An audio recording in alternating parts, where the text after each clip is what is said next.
salaam. ñu ngi fàttali ne ay maire Patte d'Oie te ñu woon seet si la ngir waxtaan ak yow ci lépp li nga xam mooy la pandémie du coronavirus bi nga xam ne moo jëmal adduna rawatina fi nga xam mooy Sénégal yi nga xam ne am nañ fi déjà 27 cas yow en tant que maire boo xam ne maanaam yaay population bi nga xam moo nekk ci Patte d'Oie dafa am yaakaar bëri ci yow naka la gisee li nga xam mooy feebar boobu ak yan matuwaay ngeen ci jël ngeen ko dana. Voilà, maa ngi lay sant di la gërëm di le remercier ci ce déplacement ak intérêt bi nga xam ne porté nga ko ci sujet d'actualité bi nga xam ne mooy coronavirus. di wax ne coronavirus bi nag actuellement dépassé na échelle épidémie maintenant c'est une pandémie parce que ça touche la majeure partie des pays et puis les 5 continents on peut dire 5 ou 4 continents on peut dire alors ñu ngi déjà massawu ñi nga xam ne vraiment jot na dal ci dëkk bi mais par la même occasion aussi di féliciter di remercier bu baax a baax nos autorités étatiques pour mesures yi nga xam ne jël nañ ko et puis aussi ak récemment la directive présidentielle bi nga xamante ni dafa dakkal lépp luy réunion publique wax ne nañu renforcer disposition d'hygiène yi wax ne nañu confiner xale yi nga xamante ni actuellement école yi jànguñu yooyu nous pensons que c'est des mesures et nous encourageons aujourd'hui les populations à respecter ça mais nous aussi on doit prendre en reste ci prévention bi bon fu mu nekk nii ñëpp xam nañ ni pour cette maladie virale on n'a pas encore de vaccin donc la seule précaution qu'il faut faire c'est de se protéger et comment se protéger c'est faire de sorte que institution publique yi nga xamante ni dafa am forte maanaam fréquentation ñu mën a def dispositif yoo xamante ni ku ñëw di nga mën a raxas sa loxo mais raxas avec la manière parce que feebar bu yu bëri ci loxo la ñuy njëkk jaare ensuite def un système automatique de gel alcoolisé soo raxasoo ba pare nag nga mën a laal ci gel bi mën a dem ci service yi et c'est valable pour képp koo xam ne franchir na portail mairie bi maanaam képp ku dugg que tu sois employé quel que soit ton niveau de responsabilité da nga war a raxas sa loxo ba pare doogu mën a yegg pour waxtaan wala nga xool activité bi ngay def donc ñun loolu la ñu ngi ko tàmbali nañ ko je pense que on a commencé à le faire et on le fait avec l'appui et l'aide des autorités médicales de la commune c'est-à-dire le centre de santé Nabil Choucair à travers le comité de santé qui fait cette action de sensibilisation et pour nous c'est l'occasion de remercier le président du comité de santé de remercier bu baax médecin chef district bi ak médecin chef Nabil Choucair mais aussi de remercier nos autorités administratives comme sous-préfet bi ak acteurs yi nga xam ne ñoo fi nekk ak employés municipaux yi surtout ak conseil municipal bi ak imam yi ak délégué yi en tout cas loolu moom dañoo bëgg nit ñi gën ci fagaru fexe ba hygiène des mains bi ñu mën ko respecter mooy raxas ko mais raxas ko aussi ci anam boo xam ne dafay normatif ensuite su fekkee mën nga ci jël gel aussi nga laal ko sa loxo parce que lu mel ni état civil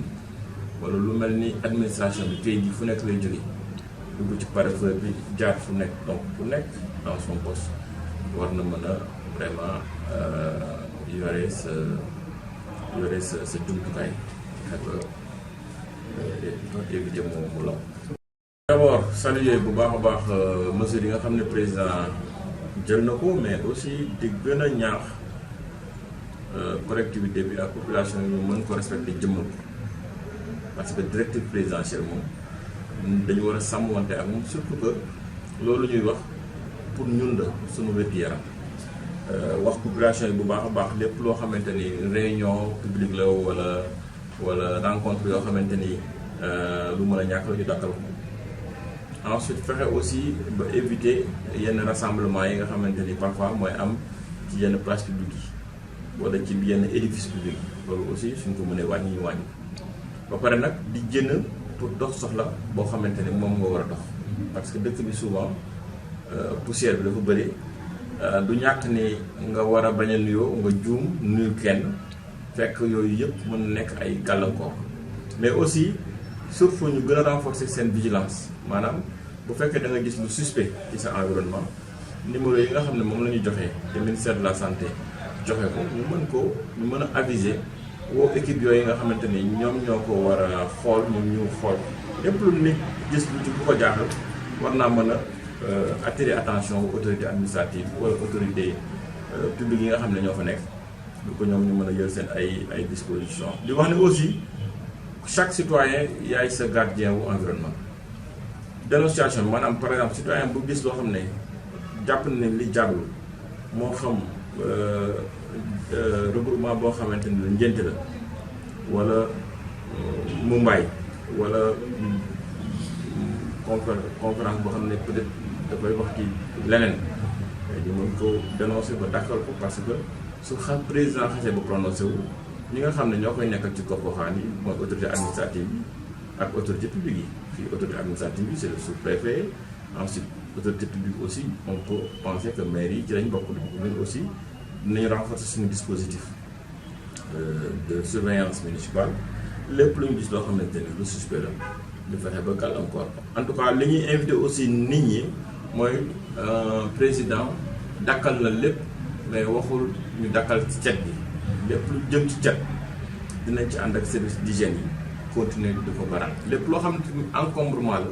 ñu jàpp ne fii war na mën a fat air bi wala mën a yàq dox bi ak ñëw bi yooyu yëpp moom fi mu nekk nii dañ koy dakkal fexe ba améliorer cadre parce que cadre de vie bi su amélioré woo rek xëy na lu bëree bëri dina mën a wàññeeku ci wàllu jàngoro. ndax am na ay. dañu àndoon ak comité de santé bi Nanuchika pour jënd matériel de lavage des mains ak gel pour yóbbu ko ci école yi bi yàlla defee président bi jël mesure ne école yi dañuy tëj te loolu mesure bu ñu saluer la ñu déployer ko ci édifice public yi tey jii mairie bi ngeen duggee fekk ngeen ci dispositif boo xamante ni c'est pour le lavage des mains boo demee sous préfecture noonu la mel boo demee Sénélec bi noonu la mel boo demee à l'entrée de l'hôpital noonu la mel on veut faire de sorte que ñëpp laal ci maintenant aussi école coranique yi bu ñu fàttali ci enseignement bi lañu bokk d'ailleurs bu ñu gisee ñun école boo xam ne day jàngale on va se rapprocher de l'inspection pour wax ko ne ko gis nañu loo xamante ni waru ko donc daara yi fi mu nekk nii il faut même pas qu'on pense à aller mettre du matériel de désinfection parce que 21 jours yi daf leen concerné maintenant li nga xam ne moo mënul ñàkk mooy édifice public yi ak par exemple yenn yi nga xamante ni peut-être suñu ay habitude la bon yooyu en tout cas édifice public yi fi nekk yëpp moom wax dëgg yàlla jàpp nañu ne actuellement doté nañ leen du matériel de lavage des mains il y a du gel alcoolisé et nous pensons que incha allah dina mën a mais li ñu dul mën a ànd mooy que ce soit daara formel ou informel pour ñun fi ñuy jàngee alxuraan aussi boobu dañ ko dakkal pour 21 jours et ku ko gis dafa war a wax leen ni ñu arrêté seen ay activité.